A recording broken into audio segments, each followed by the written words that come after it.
Dude, United and Arsenal are the same. They just run by clowns. They really are. This is Match Week.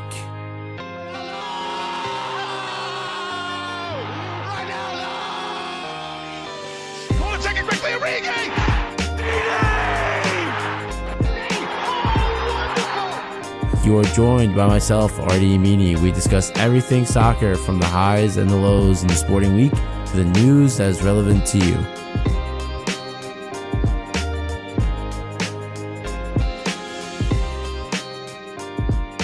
Ladies and gentlemen, welcome back. You are listening top of the hour on WMSC Upper Montclair. And this is Match Week. Este es Matchweek. Guys, today in studio we finally have a returning guest who's been on a hiatus. He has been here all summer. He's been having some fun, as others would say.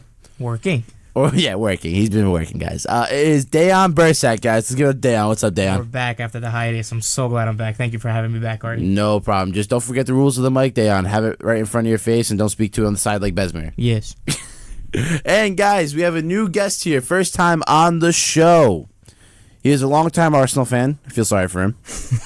He's a good guy. His soccer analysis is honestly on his point. I have to give him credit for it. It is Dimitrios Rodriguez. Dimitrios, how we doing? Thank you. I'm doing really well, man. Thank you for having me. Here's the thing. For the audience, we know Dimitrios is like a European-based name, but then Rodriguez is obviously like an Hispanic-based name. Can you explain your origin for some of the audience who are a bit curious right now? Like Dimitrios, where did that come from? Right. It's my mother's Greek and my father's Puerto Rican.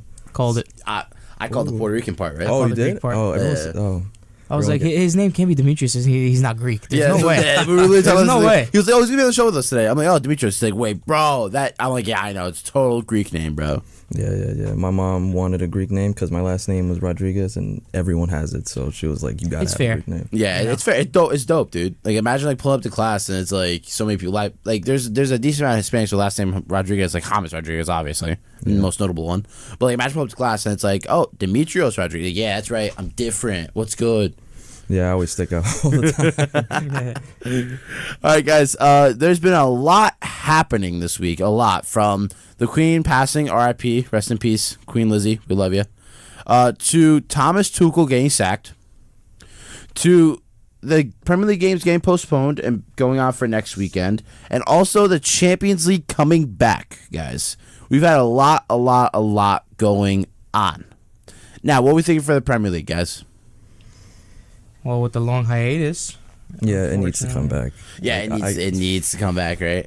Tired of watching the Bundesliga, man. Unfortunately, as a resident Bayern Munich fan, I'm kind of bored already. Bundesliga only has 4 good teams. The rest are like League One. I'm glad that you said 4. People sit there and think 1. Well, here's the thing. Like we always make fun of Dan and call it the Bayern Liga, but realistically, there's always 4 good teams to watch in the Bundesliga. It's them. It's Bayern Munich. It's Dortmund. It's RB Leipzig sometimes, and the other one is what? The Borussia Mönchengladbach. Yeah, that one. Well, it always goes in and out for the 4th team, right?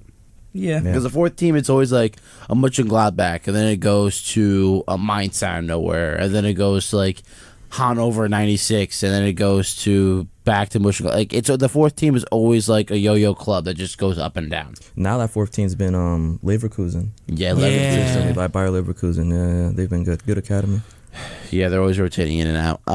Let's see. Premier League, do we have it on this weekend? I pray we have it back this weekend. That's the thing. Supposedly, the first set of games back is on Friday, which is supposed to be Villa versus Southampton, and then Nottingham Forest versus Fulham. Saturday? Friday. Oh, Friday. Oops. So Friday, 3 o'clock. Both games at 3 o'clock. So that means it's going to be an 8 o'clock kickoff over in England. Yeah.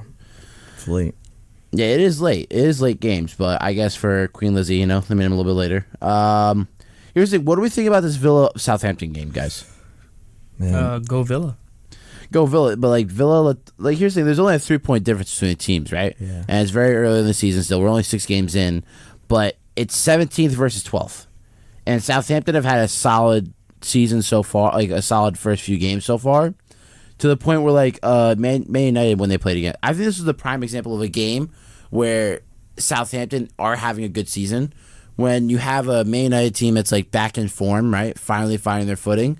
but then Southampton's like being a menace, right? They're getting that upset against Chelsea and even against United. Like like legitimately, if it was Maguire in that back line, we concede 4 goals against Southampton. Let's be perfectly honest right now. So both teams have 3 injuries. Yes. On Villa side, Diego Carlos. Did you even know that Den Donker went to Aston Villa? Yeah.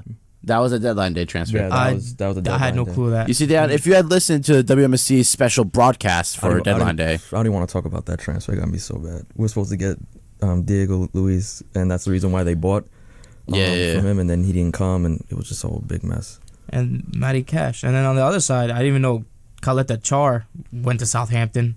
Lavia I knew about, and Livermento's also injured, but Caleta Char. Yeah, but Livermento's been injured though, right? He has an ACL Yeah, injury. he's been injured since like last season.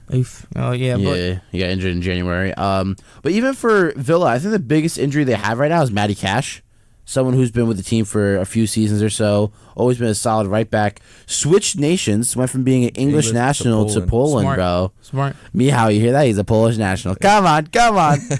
Oh man. But Diego Carlos. Here's the thing, right? Diego Carlos had only like 2 or 3 games in the Prem and then got injured. So he's someone who's supposed to have a high expectance of like quality. Someone who's supposed to help shore up that Aston Villa back line. And being injured with an Achilles tendon, he's not going to be back till February. Do we think Villa, like, granted they already are struggling. They're in 17th right now. Do we think that the team as a whole is struggling, or do we think that it's Steven Gerrard that's struggling? I think it's Stevie G. Stevie G? Yeah, 100%. I mean, I like to give like managers the benefit of the doubt, right? Be like, okay, hey, like they need some time to like trust them. But in this case, it's like Steven Gerrard, he had that half season to adjust. And obviously when you have other managers like Eddie Howe popping off with Newcastle, right? But I mean, sort of both have the same amount of investments, right? Because Aston Villa got like $100 million plus from Jack Grealish. There we go. My words are struggling. They also got a whole bunch of transfers in and out. Like, they've been solidifying that team. So it's a matter of, like, is it the question of the manager or is it the question of the players? Well, I'll be honest with you. Even with Diego Carlos being out, they still have Ezri Konsa. They still have Tyrone Mings. They still have Callum Chambers. They still have Jan Bednarik. Yeah, but, dude, I'm being honest right now. I out of all those center backs, I only trust, like, Konsa. Like, what about Mings? Mings is a starter for England. Mings. I don't even know why he's even in England, to be honest. Yeah, I mean, dead serious. He's not an England. Like, he's not a Premier League center back, to be perfectly honest. I think he was like an accountant like 10 years ago. No, Tyrone. I think I could have sworn they had like a 10-year challenge. No. He's a youth product from Bournemouth. You're thinking of somebody else. I know exactly who you're thinking of. I can't think of their name, but nah, he was from Bournemouth. The thing is with Tyrone Mings is that like he's as unstable as Maguire, but he has better passing abilities. If you can get what I'm saying. He also has a brain, so give them that. Oh yeah. I know. That's what I'm saying. Like Maguire, obviously he reads the game well. No. What's the character the from? Other thing, he just doesn't have a brain. No. What's the character from Wizard of Oz I'm thinking of that doesn't have a brain? Is it the Scarecrow? Or is it the Tin Man? No, the Tin Man doesn't have a heart. The man doesn't have a heart. Yeah, the lion does have. Yes, the Scarecrow, yeah. right? Harry Maguire is literally the Scarecrow from Wizard of Oz, bro. No brain, just does stuff, just to do stuff, bro.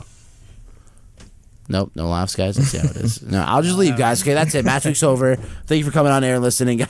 You could put the little sound effect of put them. Sound effects too much. No, but seriously, like Tyrone Mings is not trustworthy enough because honestly, Villa's back line looked at their best when they were sort of playing a mix of a back 5/back 3 when they had House, Ezri Konsa, and they had Tuanzebe in the center back pairings last season. Oh, Tuanzebe. Yeah. And then because Dean Smith left, they got rid of Tuanzebe, sent him back to United, then he went out on loan to Napoli. So it was sort of like bittersweet. And we thought Diego Carlos would fill in that role where you could have an Ezri Konsa, a Diego Carlos, and maybe have him let Mings play a more progressive role on that side. So have him play with your John McGinn. I was blanking on his name for a second. Let him play with John McGinn up there. Push into the midfield. Him, Coutinho, Diego Luis. Like, have him just join in that attack just because he'll be a threat in the midfield and picking up the balls with his height. Yeah, I could see that. I could see that working, honestly. Boubacar Kamara also. Yeah. I don't know, man. He went for the money. I feel like he went because he's getting like 120,000 a week. He could have went to like okay, dude. United went in for him, and they're offering him 175. Like, I don't think the money was the case. I think he believed in the project because you guys of also Steven United. Gerrard. Okay, but dude, you guys overpaid for everybody. Yeah, it was kind of a mess. Yeah, but I was just saying the money. Okay, if we're talking about just money, just letting you guys know that United did offer more in money. Just putting that out there. That's true. I know. But the thing is with Boubacar Kamara is that it's an enticing project. Aston Villa, I think solely because of Steven Gerrard and the money that he's seen spent by Villa. So it was sort of he thought it would work together. And Boubacar Kamara, I think, is a phenomenal center mid. Like he could, like his quality, in my opinion, could rival a starting spot at City against Rodri. Like that's how good I personally think he is. No, he was good at Kamara Marseille. over Rodri? I'm saying No, but he was good at Marseille. I'm saying like he's not above him. I'm saying he would fight for a spot if you know what I'm saying. I don't think so. I think Rodri has him beaten every single way. Rodri's been a starter. Well, I'm not saying that he's better than Rodri. I'm saying he goes up and he like sort of challenges that position. That's the point I'm trying to make.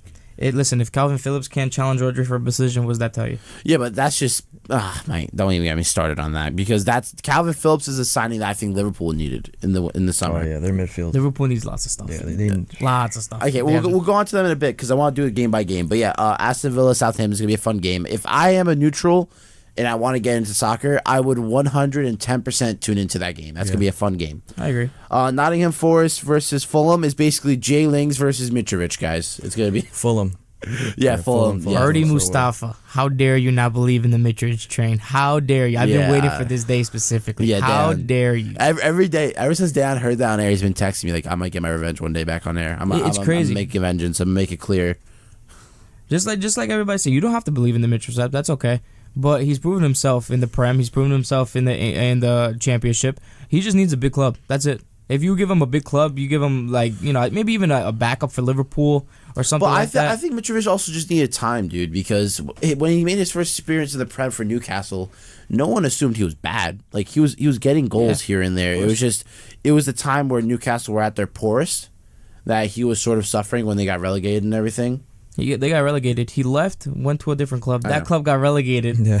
He scored 40 goals in 40 games. I thought it was 42 goals in the championship. Something like that. He broke Ivan Toney's record. Yeah, he broke Toney. Because Toney was at 38.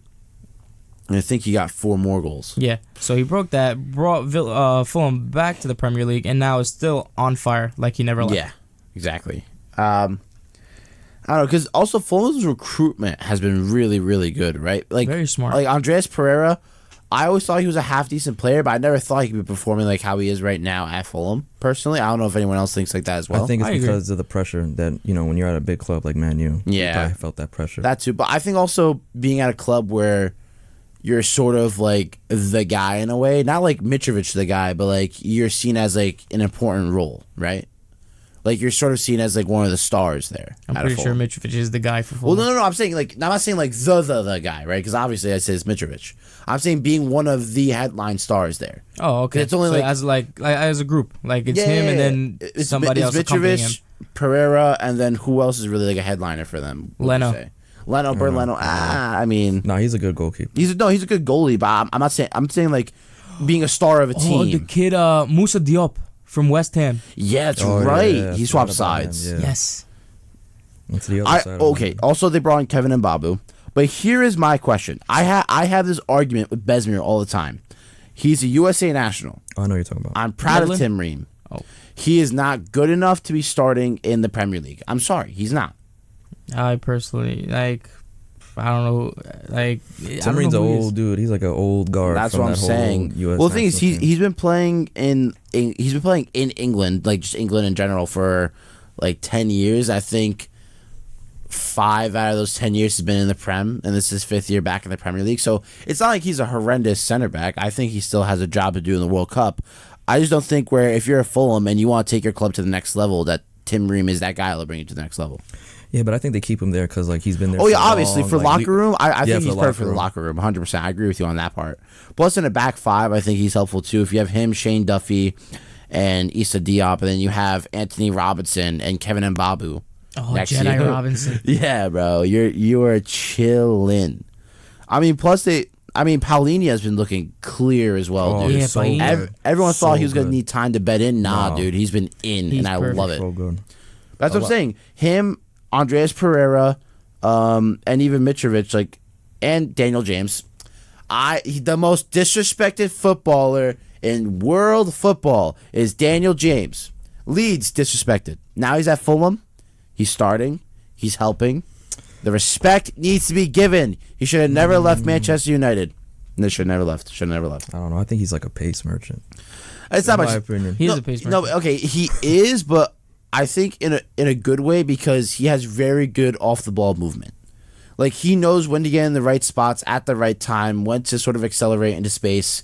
Because the reason why we sort of did so well within that first season of Bruno getting into United was because, okay, laugh all you want there. I'm laughing because there's something. I'm gonna say something afterwards. You're gonna need done. Okay, here's the thing. So, because the way how Daniel James would just run down that either wing, cause problems, forcing sort of defenders to pull out a bit, create spaces that helps all the United players fill in those spaces there. Sort of like what Antony's doing now, what Sancho and Rashford are doing within the season. They're really spreading the width out, making gaps in the center of the field, and whether it's Rashford cutting inside, filling in, or Alenga, or Antony, or Jadon Sancho, there's goals coming from there.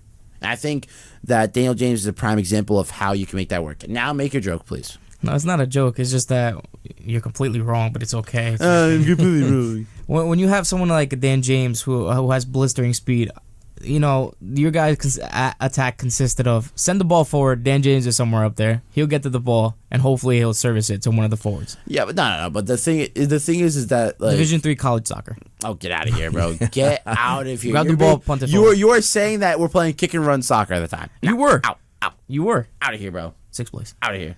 Yeah, we were second place when he was there. So Daniel James, And then the fall from grace. exactly, because he left. Because he left the club. I'm saying this right now. Daniel James left the club. That's what happens. But no, but also bringing in. What do we think about them bringing in Willian though? I know. For you it's tough. For you it's tough because Just like he went to says, Arsenal. old guard, old dude. Nah, man, he's a dumb. He's not gonna. Yeah, he's he not- honestly, Besmir was like, yeah, Willian's a great sign. Of course, ex-Chelsea player. Yeah, Willian's a great sign. I just don't think that was a good move for you guys. I think anyone would have known that one season he was at Arsenal and how he played. Yeah, that My was bad. thing is that if you have Harry Wilson and Bobby Reed, and you've also brought in Vinicius, why are you not Vinicius Jr., the other Vinicius, the striker that went to Spurs and went out on loan? Oh, Yeah, that Vinicius. If you have young players like this who are great out wide, why are you wasting money and time on Willian? just as a backup. You Yeah, never but know. a backup. Harry Without Wilson Willian, last season got injured, so they yeah, didn't but have listen to really this. Without Willian, they have 1, 2, 3, 4, 5, 6, 7, 8 winger options. And how many of them are good? Doesn't matter about being good. 'Cause Exactly. Willian's not good enough in the Prem anymore. Why do you think he left Arsenal? Willian has experience. Okay, yeah, he has experience, but he didn't has. even work at Arsenal. Yeah, but here's the thing: his experience Arsenal. doesn't work anymore when you don't have the legs behind you. He doesn't have the pace he used to have. He does have the dribbling aspect, but the big part of his game was his pace, dribbling in and out of small sides, being able to run on a dime, no problem. Now he's just struggling. If you have somebody like Willian who played Champions League, who played Europa League, it's good to have, especially for a team like Fulham. I agree, but it's not in Willian. The last time Fulham were in the Europa there's League was some when Clint players- Dempsey chipped Juventus. That was the last time. Yeah, but Clint Dempsey is Yeah, that was also a long time goated. ago. Yeah. That was a long Yeah, time ago. That was a long time ago.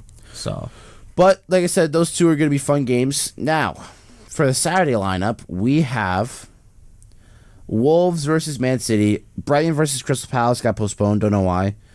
Newcastle versus Bournemouth, Tottenham versus Leicester.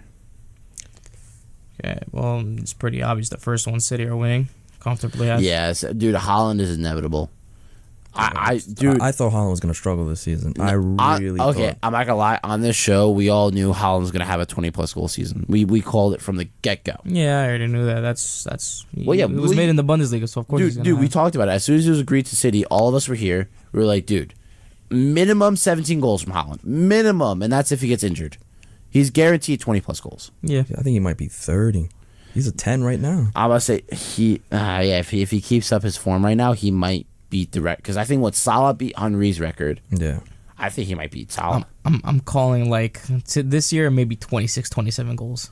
You think he's going to stop there? Yeah. When you have somebody like KDB supplying you all the time, it's so easy. All you gotta do is just be that's there. what we're saying. We think we might be in the 30s this year, dude. Could be. Here's the thing. If he keeps this up, obviously, if he's scoring 2 or 3 goals a game in a 38-game season, I don't think he's gonna get 30 this season just because he's new. He's still he's adapted good, dude. but That's what I thought, but dude, 10 goals in 6 games. Give it. But It's City. I'll still give it some more time because he did have like that injury, Exactly. like, around like his ankle. But yeah, and stuff but like like we were discussing this on the show when he was first transferring from Dortmund. A lot of the times last season, he was sort of looking like he was injured because he was worried about actually getting hurt for City.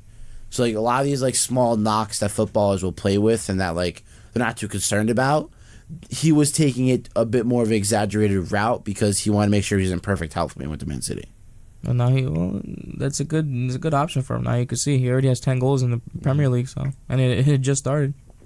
Plus off the bench, the Argentinian Alvarez looking Okay. like He needs time to develop. he does, but like he's that like sort of Gabby Jesus replacement in a way where he's playing through the middle if he needs to. He's playing out wide. Yeah, because he can play out wide and he can play in the He's a creative player and he's a versatile attacker. Plus he's been scoring goals, so you have to give credit where credit is due. Yeah, he got like 2 goals right now. Yeah. That's more than some other players can say that. Next Sergio Aguero question? Maybe if he if he plays his cards right. Because Aguero's first year or so in the Prem, he wasn't really scoring. Obviously, he scored that. Aguero! Like, he's in the Matchweek intro for a reason. There we go. Can't speak today. He's in the Matchweek intro for a reason. And he's the type of player where they need time to adjust to realize, oh, okay, I'm a smaller guy. These guys are physical. Here's how I'm going to work in this league. Like, it just takes time. He has big shoes to fill, especially when it comes to Sergio Aguero. I think for him, just let him play. Don't make it a like, oh, he has to play like this person. Like, we just have to leave. Yeah, I it agree, be, but then he's also gonna sit there and think, okay, so there was a former Argentinian here that was playing that has over 200 plus goals, and I have to somewhat be better or equal him. So he's gonna be sitting there because he's definitely gonna be an idol for him, sitting there to have someone to learn by. So. He's in the national team, right? Or I think he's benched. He is in the national team. He has to get called up this time, right? I personally think it's so tough for Argentina because they have Lautaro Martinez, Paul Dybala, Lionel Messi. This is Di Maria's last World Cup guaranteed. Yeah, 100%. Probably might be Messi's as well. Let's talk about it. Okay, hold on. The most disrespected Argentinian player is Angel Di Maria, bro. Coming from you, Mr. Man United? No. You love him so much? No. You guys were terrible to You him. guys were horrible Dude, to him. okay, first off, the city of Manchester was horrible to him. He got robbed. Was not the fans' fault. That was the city of Manchester's fault. Anyways, I'm saying because he goes from being at Real Madrid, being one of the, like, legitimately one of the best players there. Like, he was up there in form with Cristiano Ronaldo.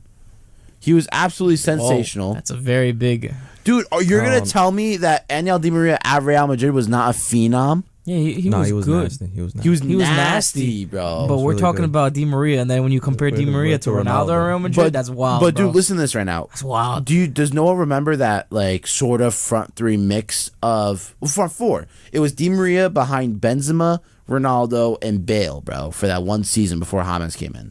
That was absolutely nutty, bro. Yeah, but... And then James came in and forced him out because of Carlo Ancelotti. Well, he didn't force him out. He just... they forced him out. He wasn't playing anymore. They just gave him the boot. It was kind of like... It was like with Ozil, then Di Maria came, then Ozil left. Yeah, it was like a weird... Like when Ozil came in, Kaká was forced out. When Di Maria came in, Ozil was forced out. And then when James came in... Di Maria was forced out. But then now they've had no one that's replaced James. Yeah. Well, no, but like because they don't play sort of that way anymore with sort of a designated like creative cam, that one person, because it was always that midfield three. Yeah, but Modric wasn't really like playing as a cam though. The way Modric passes, he plays like a cam. Oh yeah, the way how he's passing, everything. Yeah, bro. of course. Everything he plays like a cam. Modric is a cam, but his designated position is but the way how they kind of play like a flat three, right? Yeah, they were flat three. All three of them were just rotating. Like one would cover for the other, one would press up. We saw it. I don't know if anyone remembers that one game of Napoli versus Real Madrid when Casemiro had that banger. Oh, from outside the 18. Yeah, dude. Like that just goes to show how much that midfield just rotates around, right? And then he left that midfield to join Freddie McTominay. Hey, all about the money. Hey, dude. you can make fun of it. Look, I'm the first person to make fun of McTominay, but until he has another bad game, I cannot say a single bad word. It'll be soon. It'll be soon, but I can't say anything. He's not wrong though. He's definitely joined the best team in England. That's 100% without the fact. So. It's tough. Here's the thing. I'm worried because if Chelsea had kept Tuchel and everything was going how it was going, I would have seen United, Spurs, and Arsenal finishing above Chelsea. But now because of Graham Potter coming in, it's a whole different ballgame. Yeah. Whole different ballgame. I mean, here's the thing. Do we want to keep talking the games, or do we want to talk about the elephant in the room? Do we think Tuchel was forced out too early? Well, I think City are going to beat Wolves, Newcastle are going to beat Bournemouth, and Tottenham are going to tie to Leicester. So Dejan's not ready to leave yet, so let's keep going. No, I just made it quick. Yeah, I just made it quick. And just real quick for Sunday, United game postponed, Chelsea versus Liverpool postponed, Brentford versus Arsenal. That's going to be a great game, but sadly it's at 7 a.m. I'll be up sadly to watch. Yeah. Those are always the rough ones. But here's the thing: I feel like the fans got to start getting ready for the 7, 8 a.m. warm ups because World Cup comes around, 5 a.m. games, bro, 5 a.m. kickoffs. Can't wait. I'm ready. And maybe you'll be hearing us live while the games are happening. Who knows? Stay tuned. Maybe this is like I said. This is not a call to action. Just if you want to stay tuned, maybe who knows? Yeah. No call to actions. FCC, don't hurt me, please. But yeah, so then those two games were canceled, which would have been good games.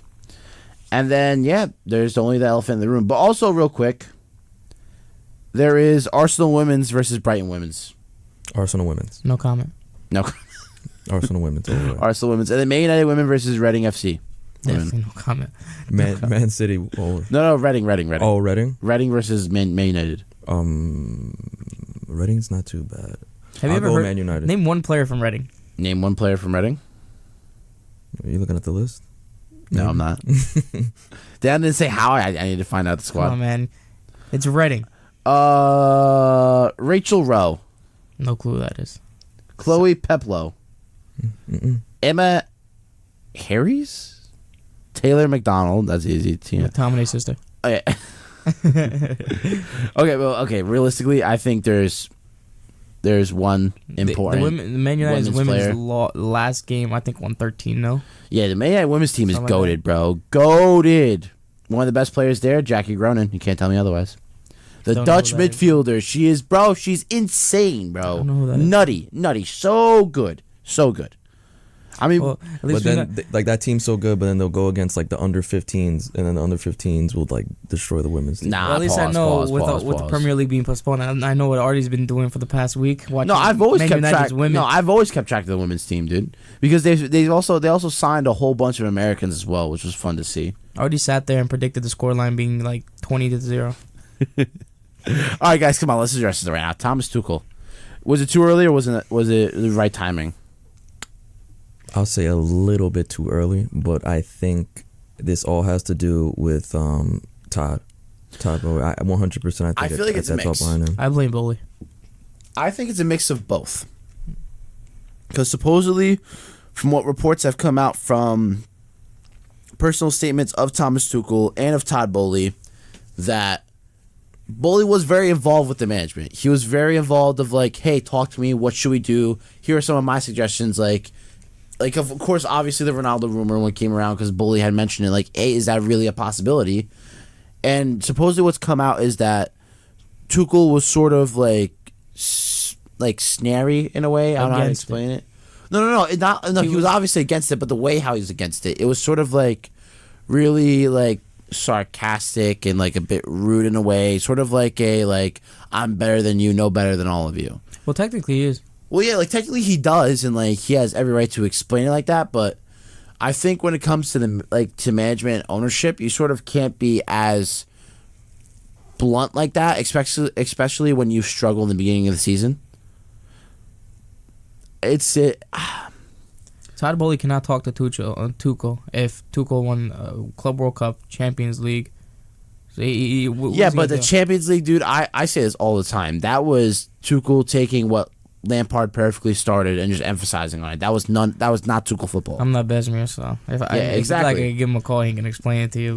But Besmir's going to explain it in a way where it's where it's Chelsea propaganda.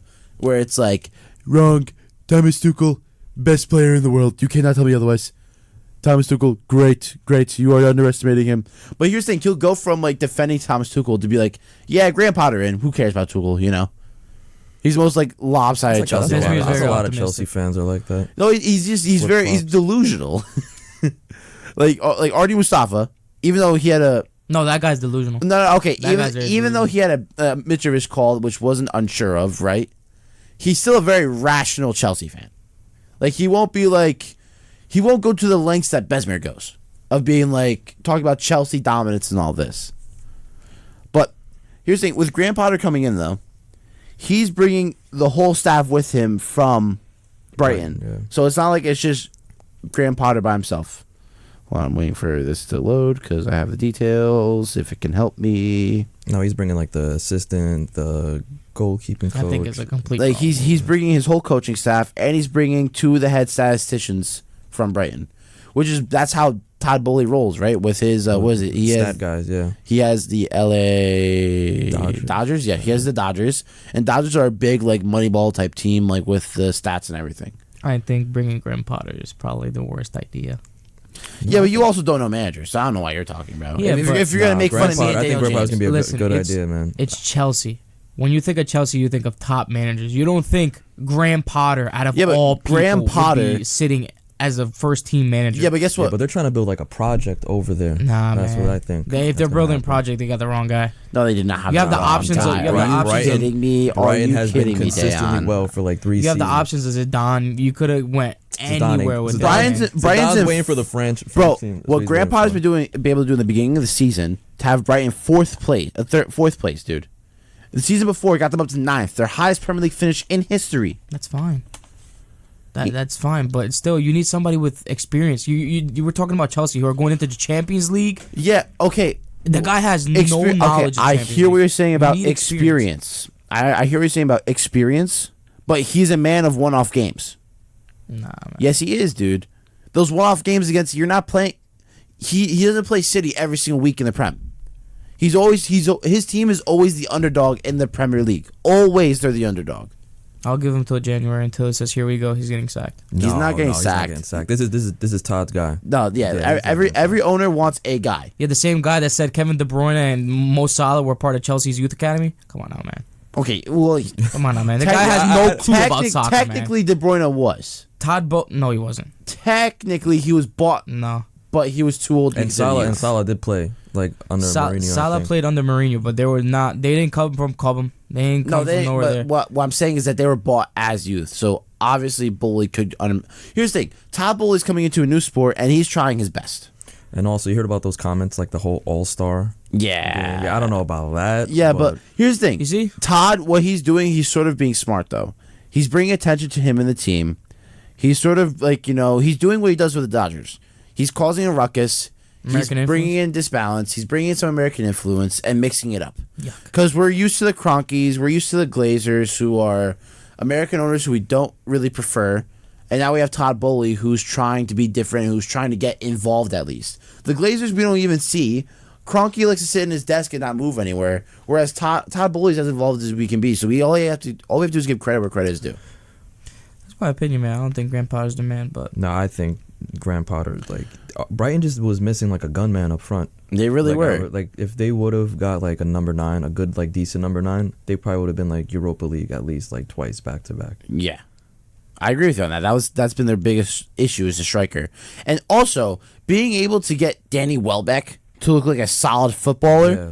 You're really gonna tell me that's not like an achievement on its own? Look what he did with Cucurella. Exactly, and Cucurella went to poor Billy Gilmore, bro. Billy Gilmore, Chelsea starlet, was seen as like the hottest thing on the scene. Goes out on loan. He's getting sold to Brighton so he can go play with Potter.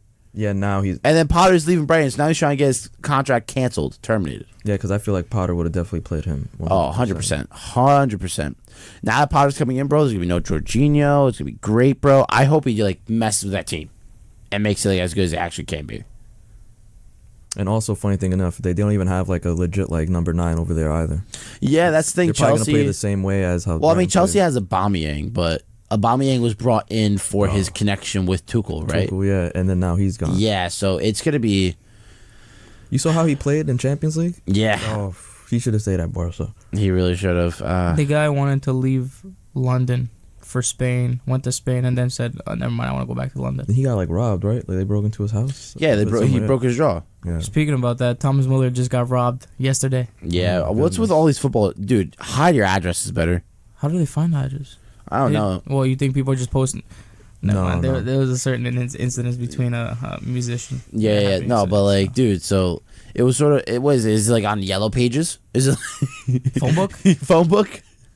How do you know about Thomas Muller's address? Like, Also, you know, you can like wait outside. You know, people wait outside like the training grounds and take pictures. You never know, like they can just like like a stalker in a way, and all that stuff. What if it's like a media?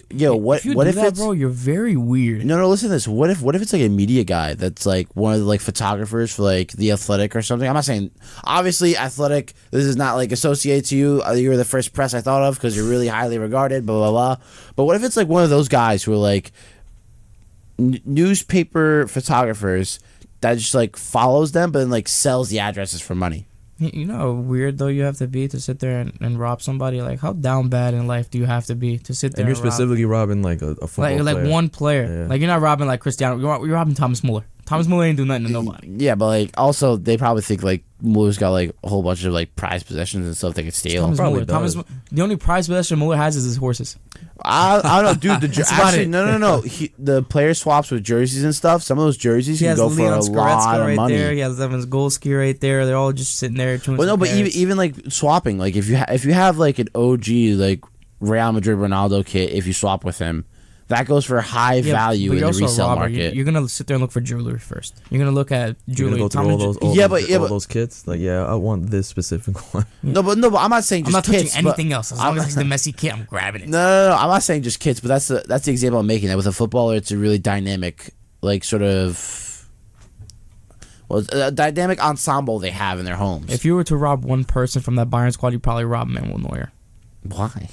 Manuel Neuer has been there. He's 36. He's played with all the greats. I don't know. I just think don't rob anybody. How about this? PSA: just don't rob. Don't rob anybody. Yeah. Live a good life. No. There's no if you were. We are not suggesting any criminal activity here on Matchweek or on WMSC. No. Just plain simple. But yeah, Graham Potter, I think he's gonna do very, very well. It's sad that Tuchel was forced out, but maybe it was for the better because there just wasn't enough clicking going on. It felt like Tuchel was being like snary from reports. El Boehly. I don't know. I feel like it was just Tuchel because the same thing happened when he was at Dortmund and the same thing happened when he was at PSG. Dortmund was a bit different. It was that they were going a transition period of a whole new recruitment team of like whole new sporting directors and stuff, and Tuchel just didn't fit the vision. PSG suck. PSG, I feel like a let's weird be honest. club. PSG let's be honest. I wish they did an all they're for nothing They're the PSG. biggest club that are so horrible. Like, that's a club that if they didn't have money, they'd be sitting 16th right now I feel like the money just changed their identity because before then PSG were still obviously fighting for first place in the Ligue 1. PSG were amazing when they had Ibra, Lavezzi. Yeah. I don't know. This Cavani. season I'm excited for PSG just because of Galtier. I know, like, you guys probably don't know who he is. No, Galtier is from Lille. Nice manager or something like that. No, he was the Lille manager. Real manager that won. He's the one guy to beat out PSG for Ligue 1 in like 10 years. Yeah, so it's like, and then left to join him. Well, no, he went to Nice. Later. Yeah, he went to Nice. He was at Nice. Brought Nice back up to the top half of the table when Nice were struggling. After Vieira. First off, kudos to Vieira going from struggling horrendously with like NYCFC and Nice to going all the way up and to the heights that he's at with Crystal Palace right now. I think kudos goes. No, he's a good manager. I think he's a good manager. Big up to the Red Bulls. Big up to the Red Bulls. Yeah, exactly. Arjun. Yeah, shout out to my brother Arjun working with the Red Bulls. We gotta love the guy. Here's the thing though. There's one other topic I sort of want to talk about within like managers and stuff. Who do we rank out of like the newer? If we're not newer, I want to say outside of the top 6. Of course, Graham Potter's out of that conversation now. How do we rank some of these like Premier League managers? Like, where would you like sort of rank them in like not best to worst, but like in trust of like how they've ran their teams? I have to search up Premier League managers, man. I know some, but others. There's Pep. There's Klopp. Well, Pep no, is the no best. top 6 though. Here's the thing: we're not doing top 6. Oh, not top 6. So Ten Hag's not allowed. Ten Hag, no Potter, no Arteta, no Conte, no Klopp. Okay, so first off, Pep is the best manager in the Premier League. That's Hands down. without a doubt. Yeah, I think give credit where credit's due. Obviously, you can't win the league so dominantly if you're not that Ralph Hasenhüttl from Southampton. good. Here's the thing: I'm not gonna I think he lie. did pretty well. I would rate Eddie Howe over Hasenhüttl. I think just because We're talking about this season, or we're talking about like almost like 10, 15 years back. here I'm gonna say we're gonna do within a 2-year span. Oh, okay. So obviously, if a manager only has 6 to 8 months, and there's another manager who has 2 years, and we see how they've placed, that's how we sort of run it. I say Guardiola is definitely You top. can't. No, we're doing outside the top 6. You can't talk about a single top 6 Oh, manager. outside top 6. Okay. Dave Moyes. Yes, the way, David Moyes. the way he went from Everton from 10 years and how he was considered like the chosen one, that too much pressure after. Did you see his interview that came out? He said, when I went to that United job, I didn't realize how overconfident in myself that I was. Yeah, because he got picked by like Sir Alex.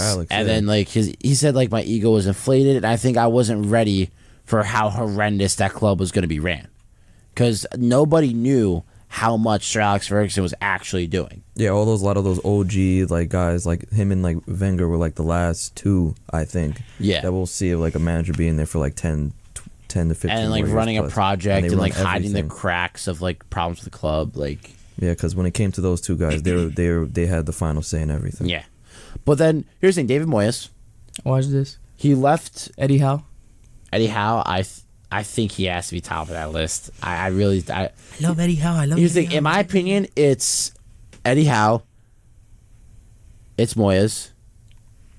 Then it is Vieira. No. I mean, no. What are you going no for? Nah, Thomas Vieira's Frank. doing real. Tom, you're. Actually, Brentford, no. yeah, That's a good shout. That's a real good shout. Because they could have went down, They could have, but dude. he kept them up, and they're playing really well. Ivan now. Toney's looking insane too. Might get an England call up for the World Cup, dude. He should have went to Man U. I think that guy. I think he would have been Thomas good Frank? at Man. No. Ivan Toney? Yeah, I think he would have been good at. If Ronaldo left, I would agree. Sean Dyche. Sean Dyche got relegated. I know, but when he was, you're saying in the span of 2 years.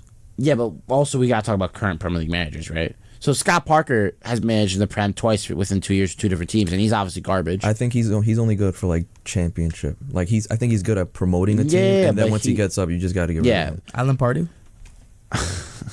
No, but like legitimately, let's see. Look, so Bruno Lage, I think, is like towards bottom of the list. Steve not Cooper. playing I think Steve Cooper doesn't get enough recognition, the Nottingham manager, because what he was able to do in the championship to only have loans and like aging players to, and get him to the playoffs and win. and then also just I just love how he develops youth talent, because he turned James Gardner from being a like in and out academy Man United player who probably won't see the light of day to it caused problems and uproar within the club that he was leaving, like to points of questioning Ten Hag that were allowing James Gardner to leave over like a McTominay and even a Fred. Isn't Dean Henderson over there? He's on loan as well. He's on loan. Yeah, he's a very good goalkeeper. as Yeah. well. And that's someone who I would trust to like sort of like be with Dean Henderson and Steve Cooper. But also like again Ralph Hasenhüttl. There's also Brendan Rodgers. Brendan Rodgers. Brendan is trash. Rodgers. Dude. This Leicester team looks the same as this the Liverpool team, because those first 2 seasons he was there, No, they got him up close. This Leicester team, Brendan Rodgers benefited so much from having phenomenal scouting. That those first 2 seasons, the transfer windows they had for those 2 seasons were mental. Being able to bring in good players. Wesley Fofana, Yuri Tielemans, who else? James Maddison. Madison, Everyone forgets that James Madison is a very recent player in the Premier League. He's only. It feels like he's been here for forever, but he hasn't really. Yeah, he went from Norwich, right? Yeah, he came from Norwich City. I mean, being able to bring in Iheanacho, Patsandaka, and then Brendan Rodgers. Patson Doc has the coldest celebration. So good, bro. Backflip and oh man. Dope. But Brendan Rodgers, I think, is the manager who ruined the chance of getting Leicester to that next level, because they're obviously a top. They have very good players in that team. Yeah, they're Extremely good obviously a players. top 10 side in my opinion, but I've been saying it time and time again, and everyone doubts me. Brendan Rodgers is just not good enough. No, he's good enough to like build on a project and and then like leave after that. Dude, I think Celtic is just his level. Like, the Celtics, like, if Celtic were in the Premier League, I think they'll be like kind of mid to like low. Yeah, but that's what I'm saying. Him managing Celtic in the Scottish League, I think that's his level. I don't think he's any higher than that. Wow, that's a big statement. No, he's kind of like, I think like he should just go because like it's becoming more of a constant He's gonna track get sacked record. soon. Here's the thing: if I'm Leicester, I'm trying to pull Thomas Frank and his team out. That's what I'm trying to do. Because Brentford have such a great relationship with all the Danish teams, like with FC Michelin and all of them. They work with their youth academies and they scout all over England. That's the thing, like teams like Brentford and Brighton, they do it right, man. Teams that start with a BR. they do it right. No, Brentford, they run football clubs like how football clubs should be ran, and it really agitates me when I see them and they do so well. And you look at the trash of like United, and I get really angry. But then I'm like, I can't talk bad right now because we're doing well. And also, you're listening top of the hour at WMSC Upper Montclair. Now, thank you. Now on to the Champions League, guys. Who do we think is going to be our top performers? Who's going to be overrated, underrated? Who's going to be top goal scorer? What are we thinking? Who's going to win it? So, which one do you want to start off with first? Let's go top goal scorer. I think that's a fun one. Erling Haaland. Okay, well, like besides Haaland, who's the other options? I think Haaland's clear. It's going to be obvious. Is it? Do we think Lewandowski? Do we think Mbappe maybe because of PSG those doing guys well? are going to like maybe quarterfinals. We had a whole conversation about Mbappe. Yeah, off air. It was not appropriate enough to have on air, but we did have an off air conversation about him. I want to see who's so top goal scorers right now is Lewandowski, Haaland, and Mbappe. 3, 2, and 2. And Leroy Sané is up there right now in the discussion. And you want to talk about underrated ballers? Sané has to be in that conversation. How about Richarlison with 2 goals already? His 2 goals came against I forgot who it was. It was some. Was it? No, it wasn't Porto. No. Porto, I think. No, Sporting beat Tottenham the other day. Who was it, man? Yeah, but guess what? It's more than Luis Diaz. It's more than Mohamed Salah. Marseille. Oh. Tottenham beat Marseille, yeah. Yeah, that's one, yeah. The 2 headers, yeah. I mean, yeah, credit's due. Sure. What other team? Victoria? Was it Victoria Pleasant? Pleasant? Yeah, they're getting destroyed. Yeah. I mean, they're going to be in the Conference League by the end of this. Little do they know. So clubs like that, small clubs, are only in the Champions League for money. But, like, okay, realistically, but, like, what do we think is, like, our underrated? So, top goal scorer, we're thinking all Haaland agreed, obviously, right? Mm-hmm. It's going to be a good time, fun time. Haaland, I think, is going to go supernova. And then we have the likes of, like, who? Underrated? Like, who's going to be an underrated team, do we think? AC Milan. Ajax. No, AC Milan. Shout out Ardi. AC Milan. Do we think Leverkusen? No. No. No. Stop. I'm just Or throwing even out Sporting. names. Sporting. Listen, man, just because Sporting, yeah. Sporting just Lisbon. because they beat Atletico Madrid does not mean. I mean, that Group D group is the legitimate like group of death, right? Like No. that's unfortunate. We mean all of them are the Group same of death level. is PSG, Juve, Benfica, and Maccabi Haifa. That is not the group, dude. You have 3. Sporting, Tottenham, Frankfurt, Marseille, all would be considered top contenders of winning Europa League right there. Marseille, Tottenham, yeah. Who else you said? Tottenham, Frankfurt, Sporting. Frankfurt already won the Europa League. They lost Philip Kostic, so I don't think so. Yeah, Phil Costa went to Juventus. Yeah, that's the thing. Dan doesn't care about him anymore because Costa's not there It's anymore. true, though. He was the leader of that team. Yeah, exactly. He leaves, what's going to happen? I mean, here's the thing. We also got Dynamo Zagreb, AC Milan, Salzburg, and Chelsea going crazy. I mean, so I think for underrated team, I think a good shout might be Dortmund. No? What, to go deep? To go deep, underrated. I think. Yeah, but who do they really have? I mean, I'm trying to think. I mean, they beat Copenhagen, like that one team over there. Yeah. So they got Marco Reus that's over there. Unfortunately, what happened to Haller?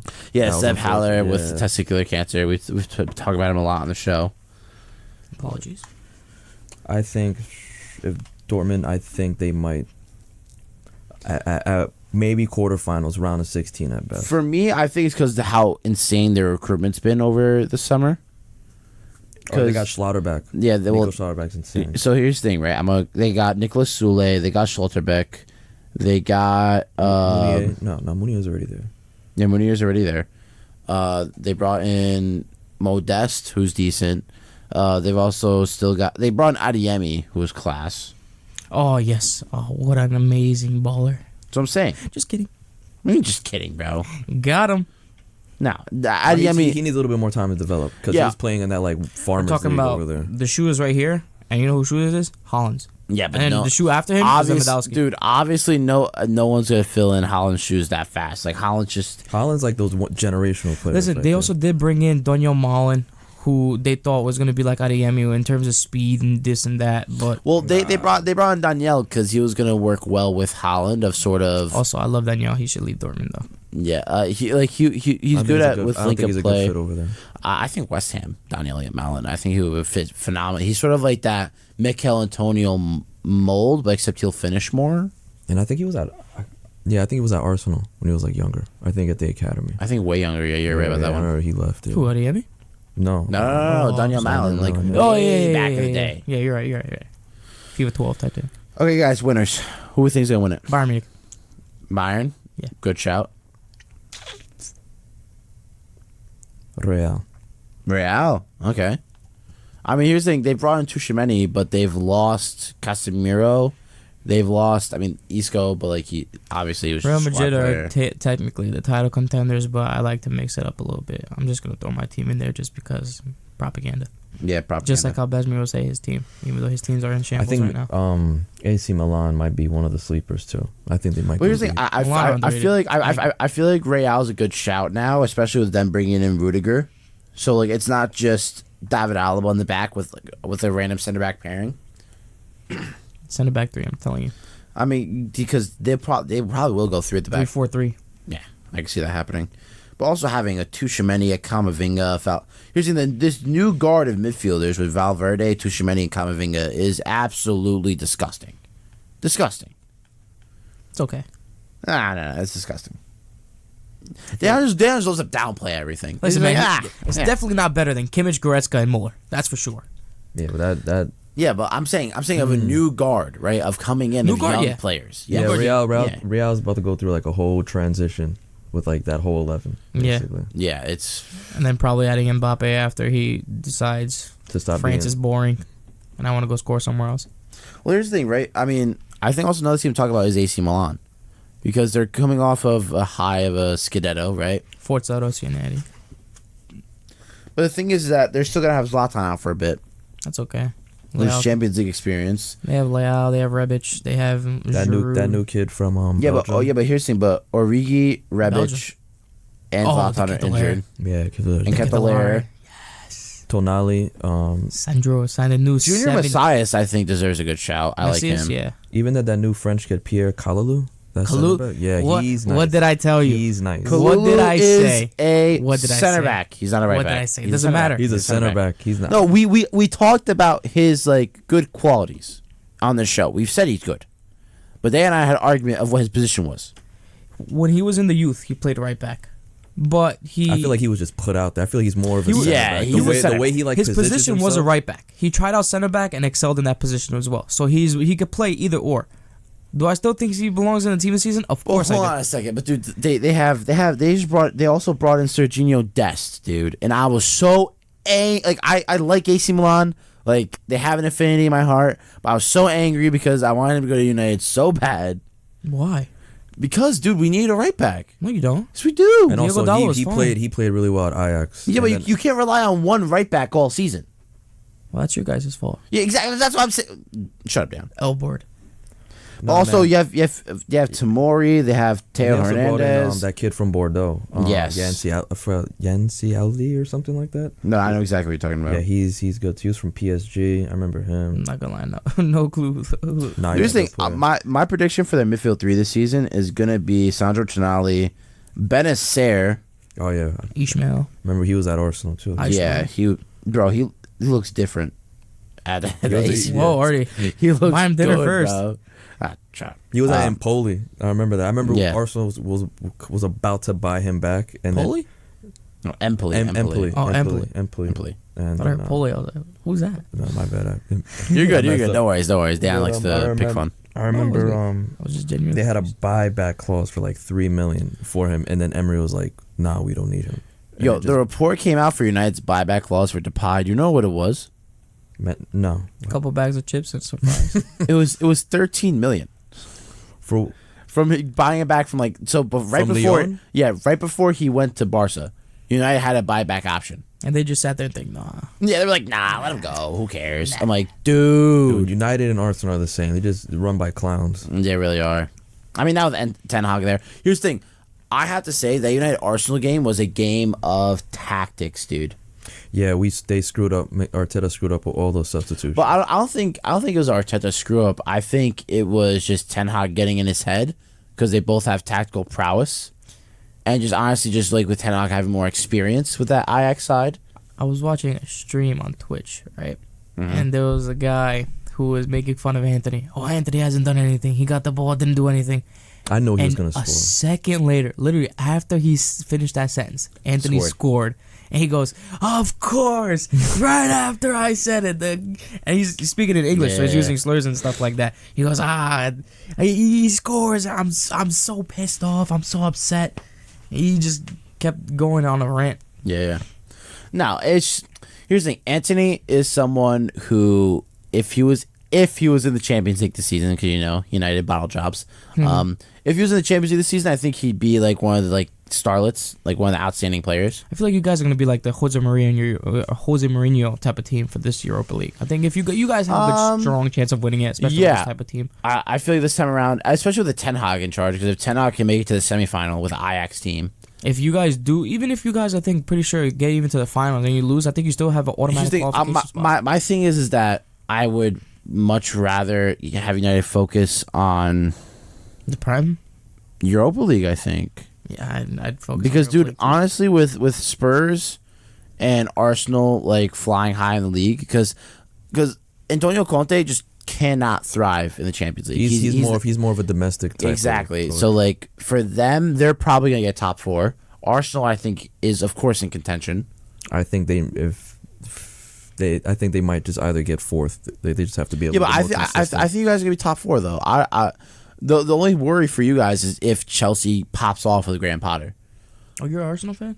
Yeah. I'm so sorry, my brother. I made this joke when we came in, when I first saw him. I didn't even see the patch. I saw the pink Adidas logo on his sweats. I'm like, of course he's wearing the Arsenal sweatpants Life right must now. be tough, man. Oh yeah, it's just. But here's the thing. Here's the thing, and it's just. Oh my God, I blinked so hard right there. I'm not gonna lie. Here's the thing, and just sit there and just stare at the mic. Who's the most overrated team in the Champions League right now? Chelsea. Not playing. PSG. Period. You think PSG's overrated? Yes. Yeah, man. PSG, very, very PSG overrated. is a Hollywood team. Just like I said before, PSG without no money is nothing. Mbappe is he's technically the sporting director now, and he can basically say yeah, we don't need him, we don't need this player anymore. Mbappe might as well just be the president of France.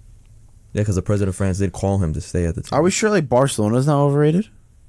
I think they're gonna go to maybe quarterfinals, 16 and gone. I don't think Xavi has enough experience. But within the average footballing community, they're seen as such a high starlet team right now because of who they were able to bring in. Just because they score against Cadiz, that doesn't mean that they're gonna come in here and just bang out the Champions League.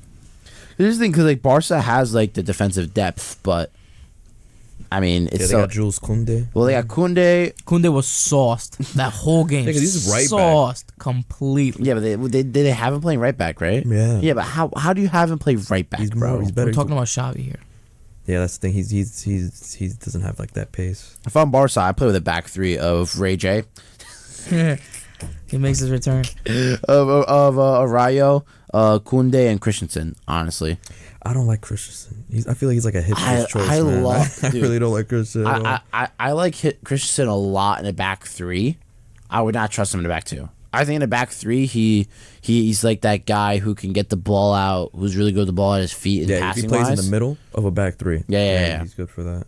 100%. I agree with that. And then, I mean, I would have played with a back 4. because we have. I feel like that back 3 for Barca would be Jules Koundé, Eric, and Christensen. Here's the thing, because Barca's midfield too, they're gonna have Pedri. They're gonna have Gavi. They're gonna have mean Frankie. Midri. He's not Midri. Very mid. He's Especially not the game mid, against bro. us, bro. He's very mid. He's young, dude. No, I think Gavi's better. Young and mid. Gavi is better, Gavi's way but better than Pedri. but like, dude, these kids are young. I give them a break. Yeah, Pedri's 19 and Gavi's like 18 you years know, old. Yeah. You know how many times people have sat there and goes, they went from Ansu Fati's better than this guy, and then Pedri's better than Ansu Fati, and now Gavi's better than Pedri, and then somebody else is gonna come in and is gonna be better than Gavi. It was no. It was the Oh other way my around. Gavi was the youth guy, and then Fati and Pedri came in. Gavi's father also is PK. Bro, let's not talk about that on air, please. Here's the thing, right? I think Barca's like, in my opinion, I think Barca's the overrated team. Nah, I'm still going with PSG. PSG, with that amount of money and those type of players, and you're not able to win one Champions League at least for one season, it's horrible. But I think that's also just the manager choice because Tuchel got them to that final, but it was just the personalities were the problem, wanting him out. And then Pochettino, I don't believe he fits that type of outfit of a They had club. so many star managers. It's just Yeah, but you gotta find the right one. It doesn't matter went what. to the Champions League It does final not matter was. what players you have. You have to find the right one. You have to find the one. oh, it's hard. I don't think there's gonna be the one. The way There's how like never gonna be the PSG's one. set I don't up. know, PSG's more of a brand, Dude, I'm not gonna at lie. this point. Galtier, I mean, the way how he's organizing the team right Yeah. now. He's a too very early good to tell. coach. No, he's Galtier, He's I good. rate He's a good coach, Galtier. but way too early to tell what he could do with. But I'm PSG. just saying, like, I'm saying maybe, like, we just have to wait and see, right? Well, it's Maybe. 100% that he's gonna win. What's it called? Liga. Yeah, they always win Liga.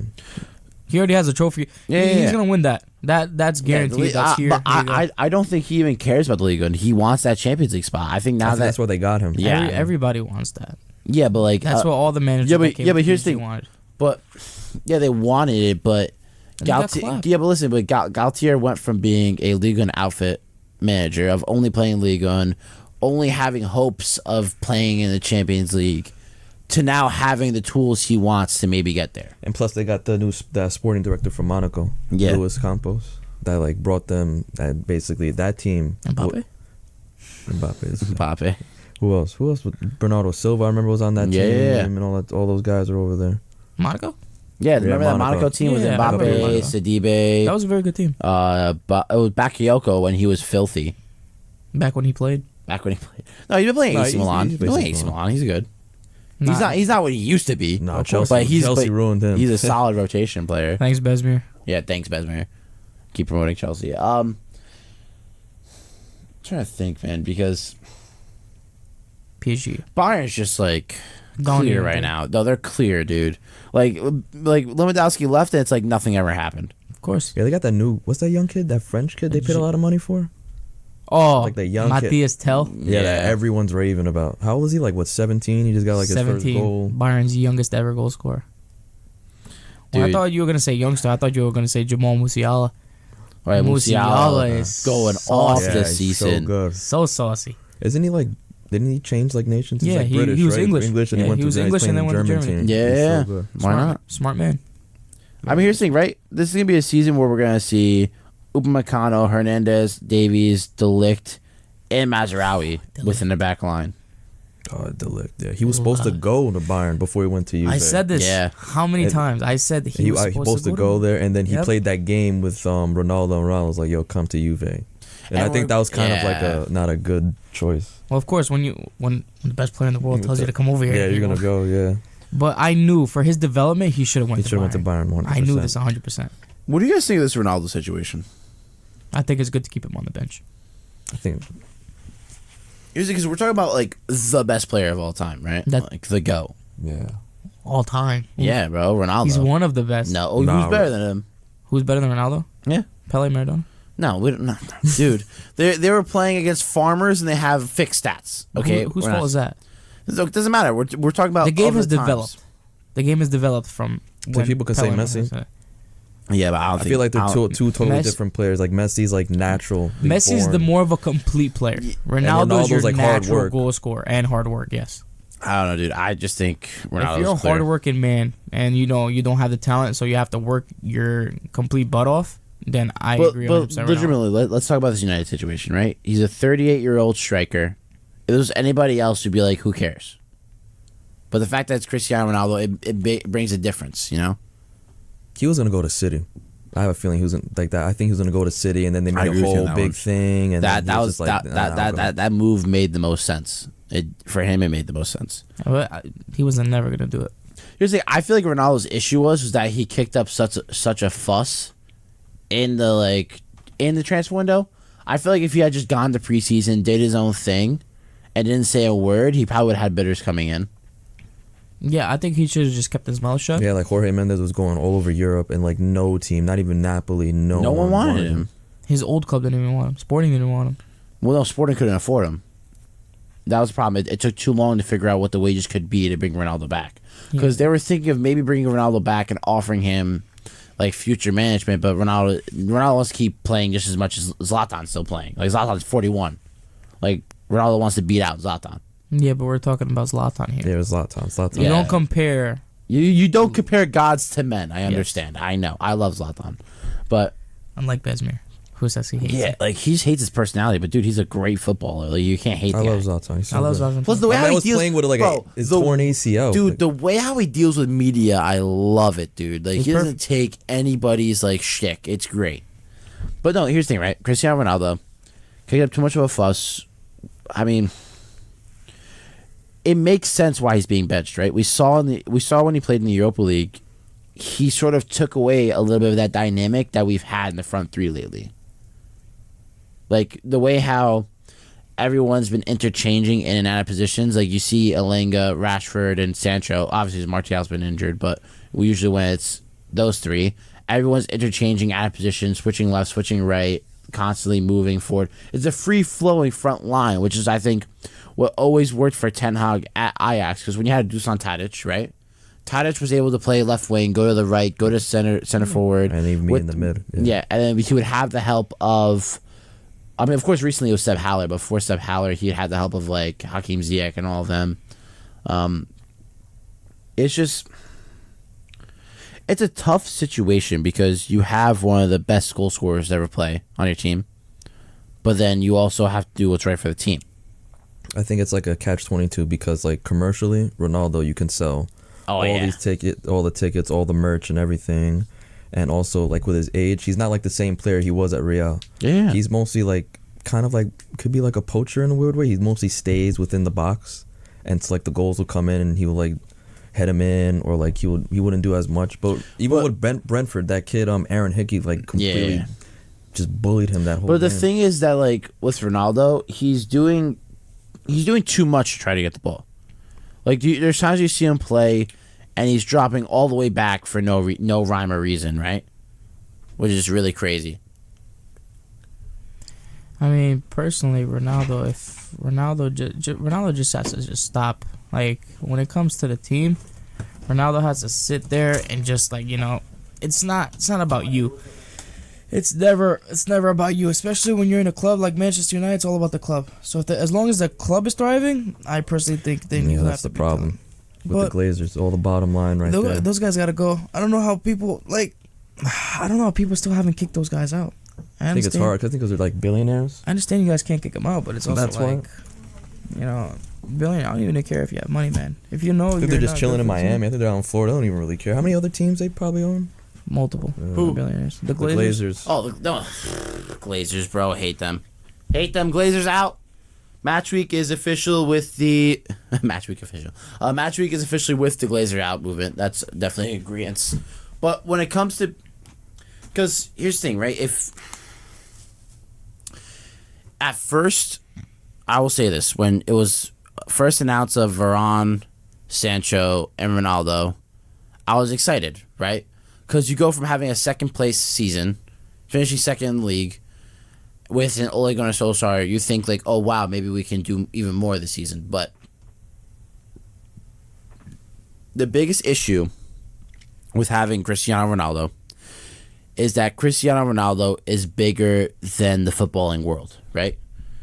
If we look at all the followers he has online, like being like up there with as like the top followed person in the world, or even when we talk about clubs in general, like you can't have a player that's bigger than the club because then the club won't thrive, right? Because that's always how like a Manchester United has been, right? Manchester United, like even when it came to like Rooney, when it came to Giggs, when it came to David Beckham or anybody, no one was bigger than the club. Even when Ronaldo was first there, Ronaldo wasn't bigger than Manchester United. Ronaldo was associated with Manchester United. So I think, like, even for an Arsenal, like, in order for a team to thrive, they can't have people that think that they're bigger than that club. That's what happened with Ozil. That's what happened with Aubameyang. Mm. For that locker room. Man, oh man, oh man. How times are changing, guys. How times are changing. But here's the thing, right? Not last week, 2 weeks ago, I had an Arsenal fan on here. His name was Kenny. And we were talking all things Arsenal. This was before, obviously, the Arsenal versus United game. Kenny's a very weird fan. He's Bayern. He likes Dortmund. He likes Arsenal. Well, I mean, Arsenal's his favorite, but I think he just enjoys the Bundesliga in general. But what are your thoughts on Arsenal right now? Because I have high hopes for the team, especially bringing in a Zinchenko and bringing in a Gabby Jesus. Like, where do we see this going for you guys? I'm going to sit here and let him take this one. They're too short in midfield. Well, here's my question. 100%. Should Zinchenko be playing in the midfield? Because that's why I think he should be. Because if you have the likes of a Tierney that can play left back really well. But I think it's the system that Arteta plays. He basically plays like that whole entire, like that same system at City does with the inverted right back, left back. And he tried to do that with the last game with Tierney, and Tierney was just not tactically up there doing it. But my thing is that, like, why would you not just play a 3 at the back and have your fullback sort of play way higher in the field? I think he's just too stubborn on like his because own you have tactics. you have Ben White, Saliba, Gabriel, So like three good center backs. that's what I'm saying. And then if you have like a Tomiyasu and a Kieran Tierney to the left and right of them, just to be able to do whatever they want, and you have a midfield of Zinchenko, Idrissa Gana Gueye, and Odegaard, then you start either a Martinelli or a Saka, or even here's the thing: you have Saka players like a right wing back, and you have a front two of Jesus and Martinelli. You're telling me you're not going to score goals? Play with a 5-3-2? We all see that, but I don't think Arteta sees that. I think he's just very I stubborn. don't know if we all see that. No, I see that. I feel like because I remember when he won the FA Cup, it was like a 3-4-3. He was playing on a counter, basically. I remember that, but I mean they're playing well now. I mean they beat the 5 teams they were like supposed to beat. I knew going in against Man U, I was like, yo, we're gonna lose. Everyone was like, no. I was like, nah, I knew it was gonna lose. It was just because of the momentum, dude. I think the momentum of everything going into it, like Arsenal had good momentum, but United had like that starting momentum, right? Like when Arsenal won that first game of the season, they had that starting momentum that carried it into the rest of the team, like into the rest of the games. Where if United's fresh off of beating a Liverpool, that momentum's going to carry over to the next game, and that was just unfortunate for you guys.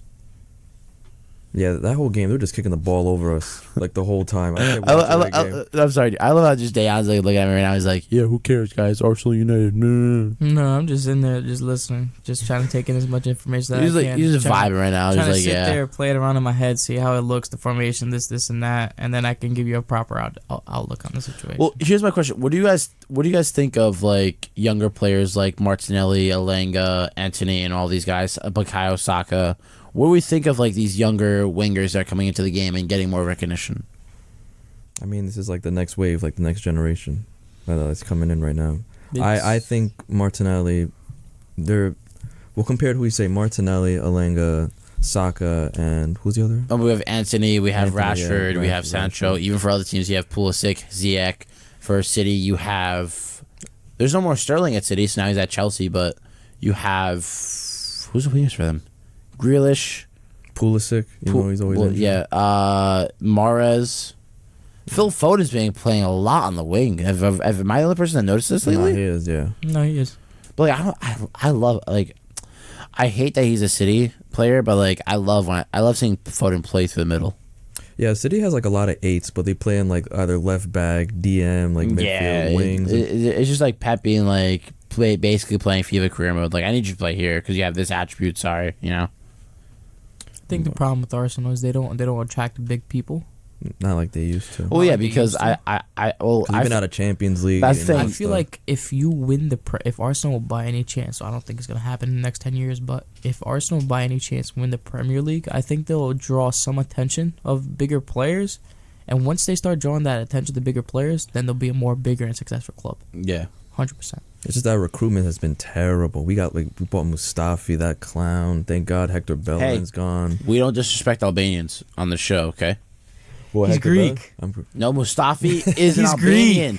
Mustafi is Albanian, bro. I know, but he's Greek. He's not Greek. He is Greek. He was born in Albania and he lived No, I'm in saying Germany, I'm bro. Greek. Oh, I'm he's Greek. Greek. I'm pointing at him. Yeah. Is Mustafi next to me? Oh, no, but you were saying Mustafi. I'm like he's Albanian. No, No, I know he's. No, I'm not talking about that. I'm just saying like as a player because. But no, I'm just saying. But we don't disrespect Albanians on the show. You saw what happened to him in when he was on loan. What was that? What Schalke? And Yeah. the whole they chased everyone off that bus, and Mustafi and Kolasinac were sprinting at like full speed. I laughed because they were sprinting at like at full speed to run away. But where's Mustafi now? Your countryman was running. Crazy. Yeah, crazy. My countryman would have sit there and started doing Brexit ball, and every single fan probably got kicked out the club. Oh man. But no, I mean, I think the top 6 is the most indecisive it'll be this season. I don't know about Liverpool. I think Liverpool. I think Liverpool might be, Liverpool's only issue is the midfield, in my opinion. I think they can't win that ball back, man. because when you have Henderson and Milner starting together, I just don't think Milner can even play in the Prem anymore. I'm sorry, he doesn't have the legs for it. Is he like what 35, 36 now? He's 36. Darwin Nunez, I don't know, man. Darwin Nunez, he started off with a red Listen, card, dude. man. I think the red card just threw him off a lot. Like, I don't know, man. not everyone. I don't think he's getting like 10 goals. No, dude, not minimum everyone. 9. Not everyone can adjust to the league as easy as Haaland can, right? Like even someone like Jadon Sancho needed a year.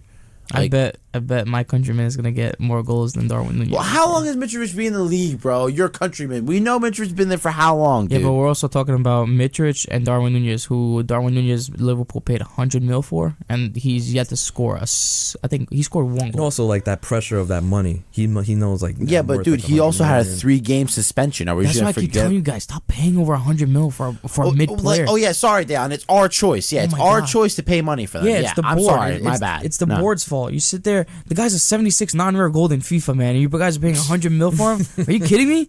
Nah, That's Benfica. They didn't want to. They probably didn't want to sell. They're like, you know, Yeah. give us Then at 100 that million. point, I would have been like, all right, fine, keep him. Go find somebody that you could pay you 100 mil. I'm not gonna pay 100 mil for this Yeah, guy. they did found somebody. It was Liverpool, bro. They found somebody. Yeah, that's Liverpool's fault. Sit there. Because what do you think? United didn't pay that money. They were like, no. Yeah, you guys just decided to play for. Who was United gonna get? My man, he's at Bologna now. He was Arnautovic. Or not? I remember. No. I remember he was Another about to Serb. come. How you feel? Nah, he's doing good over there. in He is. Bologna. He's got the like- top like- scorer. yeah, he's Six got like six six games, goals. 6 goals. Bro, when he He's that, at West Ham, right? No, He when was he at West when he Ham. did that celebration with like the Serbian / anti-Semitic celebrations, I didn't like him anymore. I was like, nah. No comment. No comment. Yeah, exactly. No comment. Try I can't Try say. I can't say nothing on that. on Yeah, air. exactly. No comment. Try me. No, but I mean, here's the thing. I think the issue with United's recruitment, I say this time and time again, was that how different each target was. Right, we went from Frankie to Rabiot to Casemiro. Thank God they didn't get Rabiot. But like, look out! So lucky Yeah, but didn't get him. all I don't know three. why they'd be looking at him. Listen, all 3 of those players were different players, right? Like there was no similarities to them. It's just One is been- good, the rest suck. No, you can't say Casemiro sucks, bro. I'm saying Casemiro's the best. Okay, look, you gotta understand. Look, I think United was looking for midfield reinforcement, and no matter which way it was, because obviously Christian Eriksen's like replaced that Pogba role like stupendously. Like he's looking really good in there right now. Yeah, I agree. I also want to know like why McTominay is like, for like when he plays for Scotland, he's a defender, but then for Man United, he's a midfielder. That's what I want. Because Scotland doesn't really have any good defenders. All they have is Naismith. That's it. That's the only good center back they He have. knows that.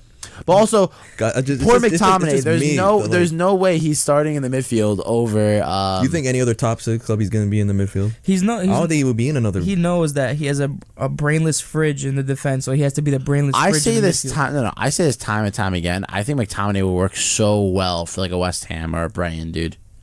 He'd work anywhere else besides the Premier League. Like if Declan Rice leaves, he can probably. Yeah, go that's what I'm over saying. there, If Rice leaves, him and Susek in the midfield, I think would be entertaining. Because players thrive in different leagues. You Well, send also, him I to say this France, time and time again. He's not a defender. Like he's not a defensive midfielder. What is he?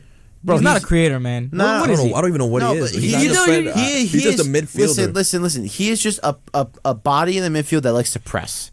He doesn't have the best passing talents. He can shoot. He's got a shot on him. He's a decent shooter.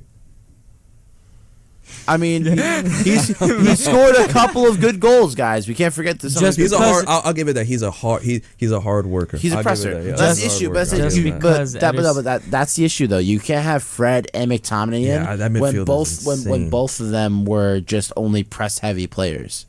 Like Fred, I mean, he got a couple of clips last season. I don't know. Does anyone remember that turn he had on Atletico? Oh my god, dude! Like I know it's Fred, but like, bro, Same turn. that turn. No, he was like on like the goal line. I know. Towards, like, I know exactly what you're talking about. Right by the byline, and then after the 90 minutes was done, he was kicked out of Champions League. Yeah, I know. So Maybe just rub it in, Dejan. I appreciate it. You know what? I'm just joking. Dejan, Michael. No. No. That was good. That was good. But what do we see? Here's the thing, with Graham Potter coming in now, and with form starting to cement a bit, where do we see the Prem going? I think it's gonna be interesting because it has that international gap, and October basically became like December. So I think it's gonna get crammed in, and then you have to think about like players going to World Cup, and then here's the thing, because what is it? back. There's gonna be like a week and a half training camp before the World Cup. So the World Cup starts November 20th. So long. So far what? away. So November 7th is when they're gonna go to training camp. So we basically have until. I'll look at my calendar real quick, just to clarify this information, so we don't spread false information. We have until, if my calendar would like to load and tell me, the last footballing weekend is probably November 5th and the 6th, before the World Cup starts. I'm glad. It should come a little bit quicker. I'm tired of watching. The Premier League and all that. I just want to see how countries together work. Because like this show is slowly going to go from being covering leagues and leagues to a whole bunch of World Cup involvement, where probably like middle of October we're going to be nonstop World Cup. Like it's going to be constant coverage, and that's when the propaganda. That's comes out. That's where the propaganda. That's when you're in so you guys will see Dejan until Christmas time when he's back on the show. Dan will sit here with a Serbia jersey every single day for Matchweek. Yeah, he won't even just watch. He'll have it hanging here as soon as he comes to the studio, ready to go, put it on. Oh yeah, 100%. Go find a spot for it. No, because that's the thing, right? Like that 2 month period, it's gonna be so crazy because we don't know if there's gonna be injuries arising. We don't know if there's gonna be changes in player personnel. Because think about it, as soon as the World Cup's done, the summer transfer window the winter transfer window opens. Because usually it's like the World Cup effect for windows, how like if a player does well in the World Cup. Now it's going to be the winter. It's going to be the January window. That 1 month. That January window, if there's one player that just goes off, that momentum will help even more because technically it's like middle of the season. Like their body's sort of like already programmed to be playing that well throughout that time of the year.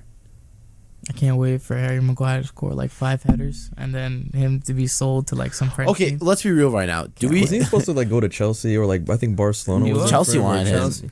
United. They didn't want to do a swap deal.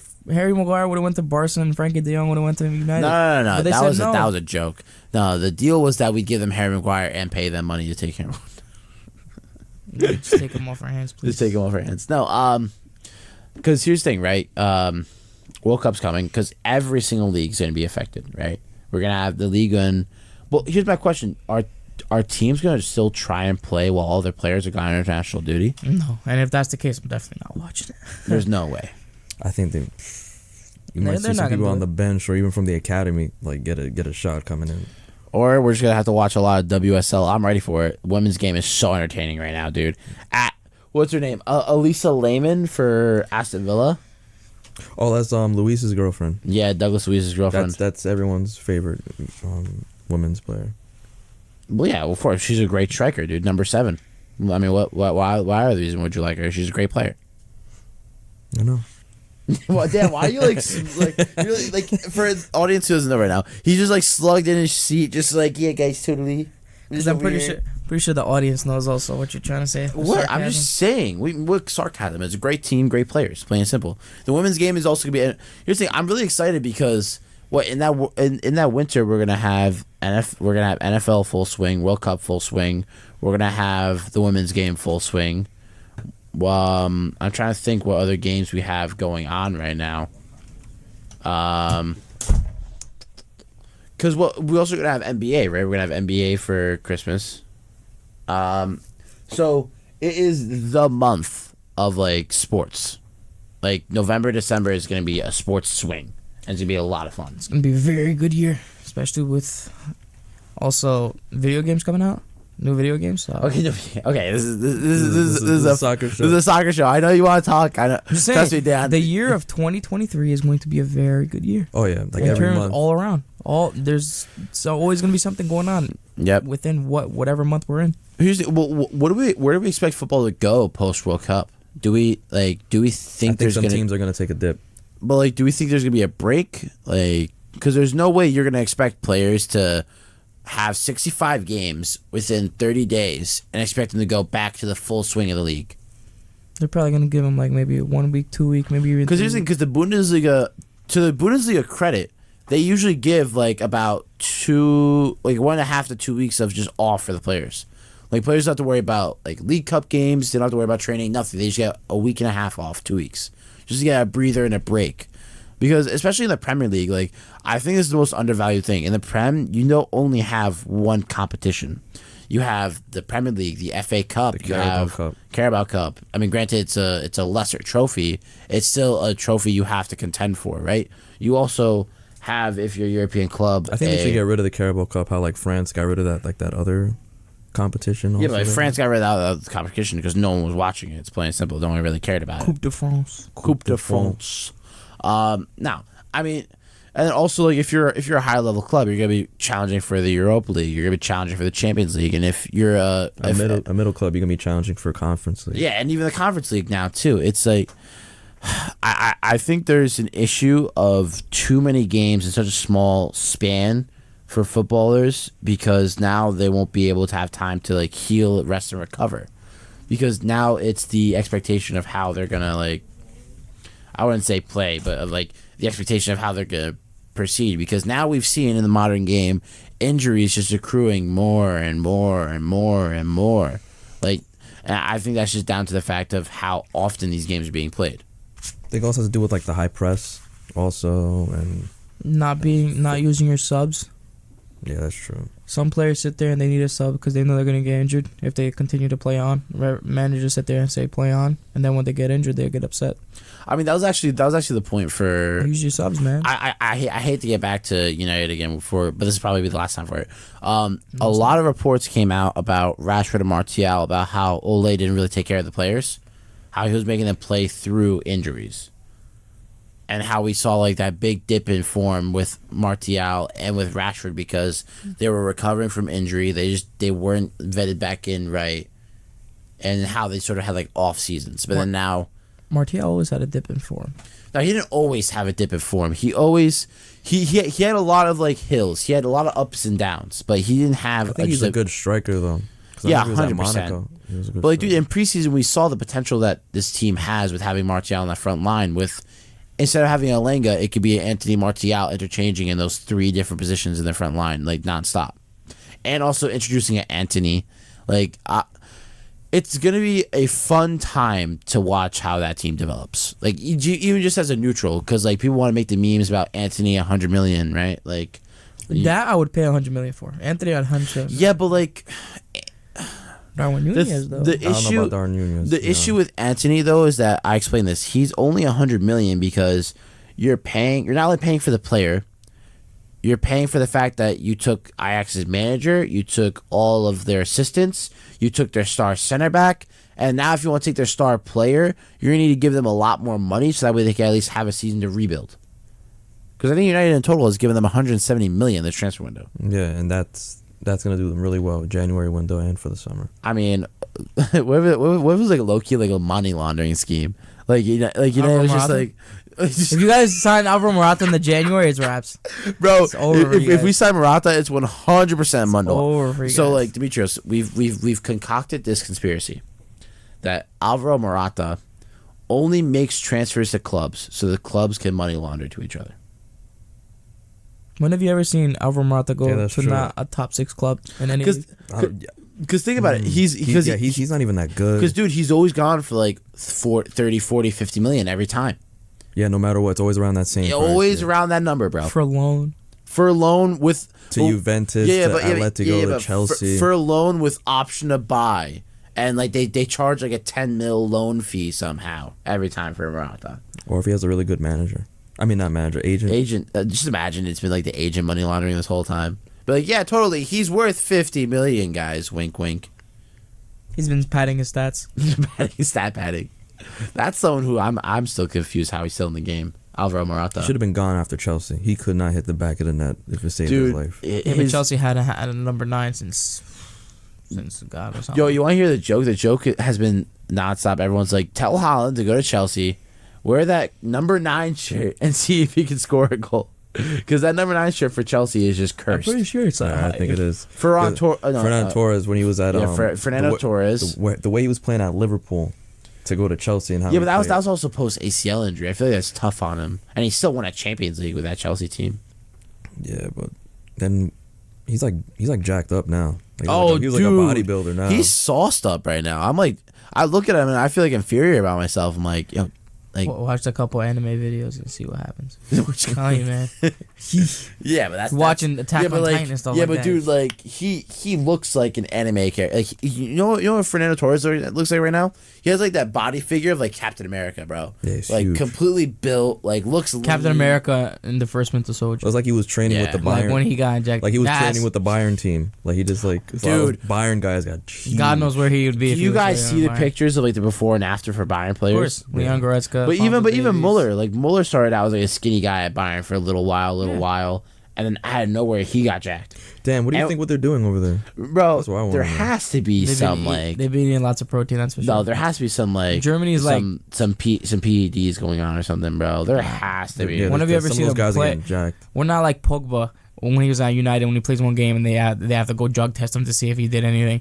Our players are always proven. We don't need to do drugs and all that. We just but Germany was like known to like actually like hide like stuff for Germany, like bodybuilding all contests. you need is bratwursts and just like physical strength and you're fine. Yeah, as long as you eat your protein in Germany, you're fine. They probably put some like stuff in the bratwurst. Like yeah, totally. You're drinking because other bro. teams around like Europe just always like started to ask like Bayern like, what are you doing? How are you getting players like this built within like 4 or 5 months? Leon and Bayern's Goretzka, like, dude, I don't know. Look, I love my friend Mikey. Mikey, good guy, love him, but he's a lanky kid. He's not like built. He's like a skinnier guy, lanky. Leon Goretzka was that build. And then he became muscle daddy. Like, it does not make any sense, dude. Which means, Miha, we are ashamed of you that you're not playing for Bayern so you could tell us the secrets of what's going on over there. I want to say, yo, Mikey, like, if there's one person that needs to find out their secrets, is you, bro. Can you, like, go over there for us? Go over there. Go do a report and come back to us. Let us know how it goes. He comes back. He's, like, all, like, jacked up, like... grew 3 feet. He's like, "What's up, guys?" Guys, I know what it is. He's like, "Where's that, bro? Look at me now." Because look what happened with was it left back Davis? Alphonso Davies, same thing. He was skinny, bro. Did you? Ripped. He was what? He was playing for the Vancouver Whitecaps. Yeah, skinny, braces, hair was everywhere. Yeah, and then he goes to Bayern, and within a couple of months, he's just huge. Huge, bro. Bayern. You know the good thing about Bayern is our what's it called? Our staff and our our players and managers and stuff like that. They all know what they're doing. And they're all ex-Bayern players too. They're all ex-Bayern players. They've always been a part of the club. They know how they're supposed to run the club. That's why I love Bayern so much, because they know what they're doing. Well, I think and they don't overspend money on like a lot of. I think the last one was like what, Hernandez.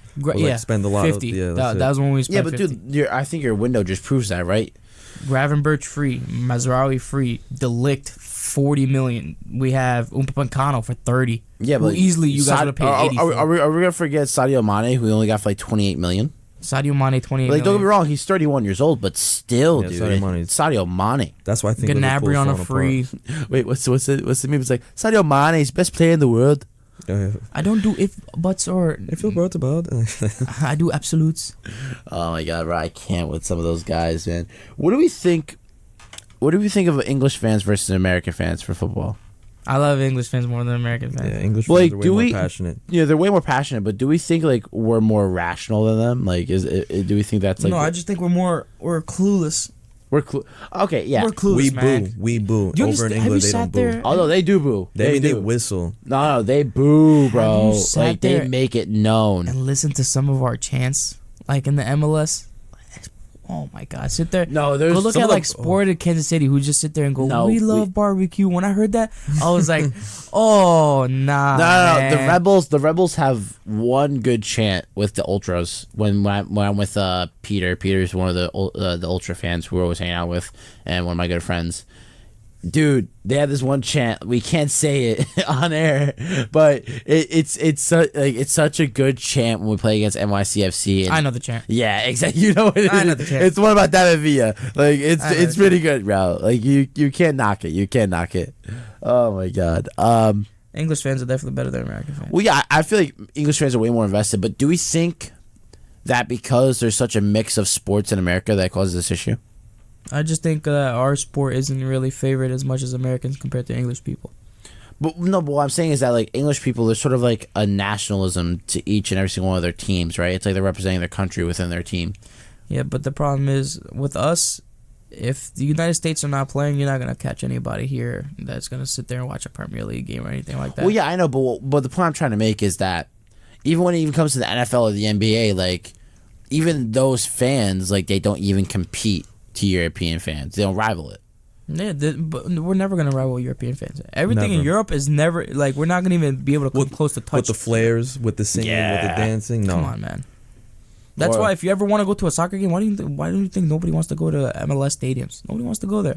I mean, Harrison, that's No, one thing. no, I like the Red Bull Stadium. Here's the thing, Red Bulls All Arena. right, I will it's tell okay. this to anyone who's interested in getting into the sport and want to watch a game. It's the best stadium where you can have the nosebleeds or you can have a sideline seat. Both seats are still spectacular because the way how that stadium was architecturally built. And they're very cheap. They're extremely cheap. Tickets are like $10, $15, $20 most. Well, you see, jokes on you guys. You have to pay. I don't. So Who says I pay? who says I pay? But no, just all jokes aside, legitimately, I do see that World Cup coming. Do we think that the MLS is gonna boom after the World Cup? No, Depends. All depends on how the U.S. does. That's all it depends on. If the U.S. But do good, Do we think the U.S. is gonna make it out of the group stage? I think so. yeah. I think they're gonna be second. That's probably gonna be England and them. England and then USA. Iran's unfortunately going to be third, and I've completely... But I wouldn't underestimate. You guys think we can't underestimate teams when it comes to the World Cup, dude? Can't underestimate teams. Yeah, I feel like you could. I mean, no, actually, no. Depends on what team.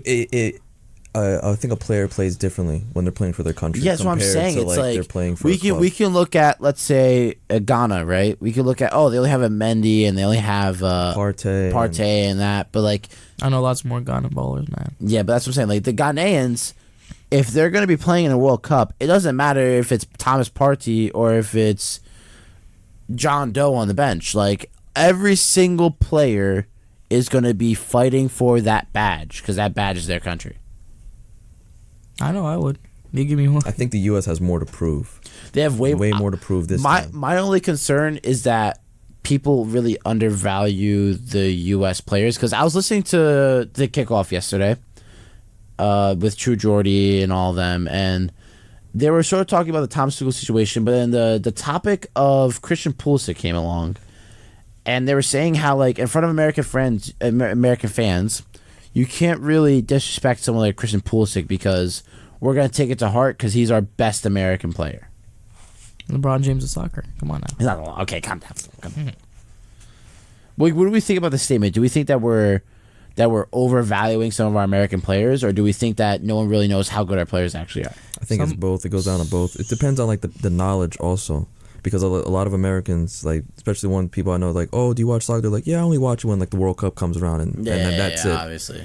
So Some of the United States players are very undervalued. Like you have Aaron Long, you have Christian Pulisic, you have Weston McKennie, you have Tyler Adams, Gio Reyna. you Brendan have Harrison. Brendan Harrison. This Yeah, he's season, doing oh my good. God. We have lots of good the players. team is young, but I don't know about the coach, Greg Berhalter. No, I love the coach. You like Greg Here's the thing, Berhalter? Oh, yeah. Berhalter's been able to do something that some managers I mean, he was haven't been able to okay do at like recently. Columbus Crew, I guess. Berhalter was Yeah. amazing. He has shoe game. I love the guy. Yo, just imagine if like Graham Potter went to the United States Damn, men's the guy, national man. team, dude. No, Graham Potter's a good coach, man. I'm telling you, I think he's gonna do really well at Chelsea. Yeah, I think so too. 100%, man. You have to raise the mic volume up so I can hear. No, your headphone volume. I want to make sure. Oh my god. I love messing with Dana. That's funny. No, but I wanted to make sure that we hear the fact of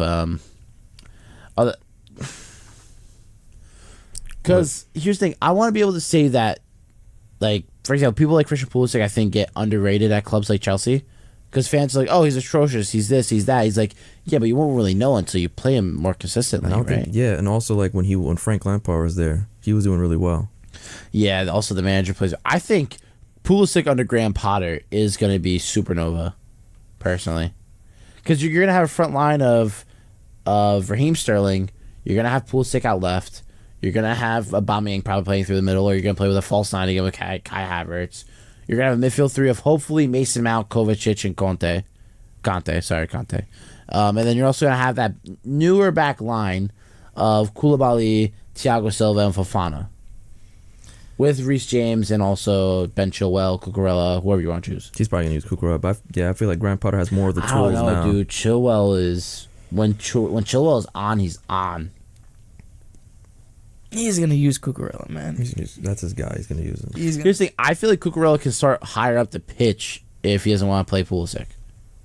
Like, because Cucurella's... because Cucurella, when he was in the La Liga for a long time, he was a left wing.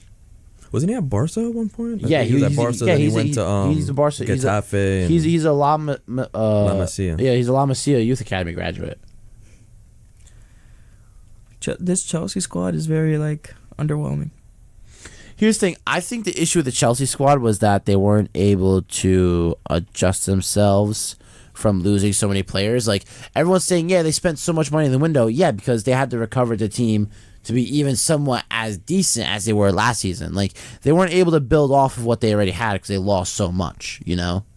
Especially with getting rid of Werner, Rudiger, Christensen, Marcus Alonso.